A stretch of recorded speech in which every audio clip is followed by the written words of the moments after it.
And we'll continue with A House Like a Lotus by Madeleine L'Engle.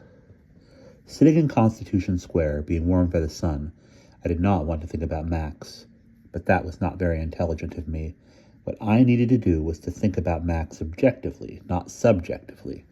I'm enough of a scientist's daughter to know that nothing can be thought about completely objectively. We all bring our own subjective bias to whatever we think about, but we have to recognize what our bias is so that we will be able to think as objectively as possible.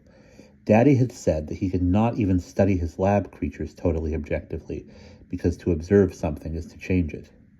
That was certainly true. Max had observed me and changed me. I had finished my 2 cups of thick, sweet coffee, and that was more than enough. I put my pen and journal back in the shoulder bag, crossed the street to the hotel, went up to my room and napped.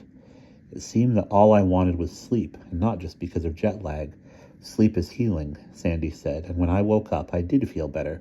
I had 1 foot in Athens and the present, and although the other foot was still across the Atlantic and dragging out in the past, at least Max had made me aware of how complex we can be.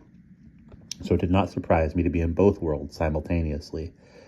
The problem was that I could not comprehend the vast span of Max's complexity. My parents are, as human beings go, complex, but moderately consistent. I can count on them, and the bad people I've met have been so bad that I could count on them being bad, which does simplify things. But shouldn't I have learned that life is neither consistent nor simple? Why did it surprise me? I looked at the travel alarm I'd put on the bed table. Nearly 8. Just time to dress and go up to the roof for dinner.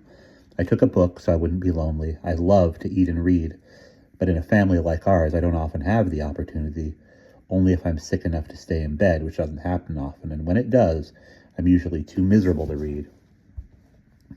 Sometimes, when I went over to Boulaire, Max and I ate together with books open beside us on the table and didn't talk, unless one of us wanted to read something to the other.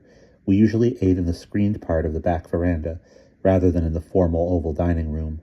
A breezeway went from the screened porch to the kitchen, which was slightly separated from the rest of the house, in the old Southern manner.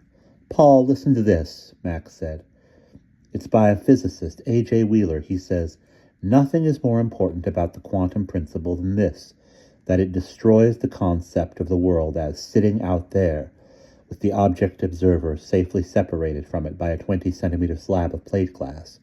Even to observe so minuscule an object as an electron, we must shatter the glass.'" She made a movement with her hand as though breaking through glass, and her face was bright with interest as she looked up from the book, blinking silvery eyes against the light of the candles in the hurricane globes. "We cannot separate ourselves from anything in the universe, not from other creatures, not from each other." But I had put the glass up between Max and me, erected a barrier so that we could no longer touch each other, and we will pause there.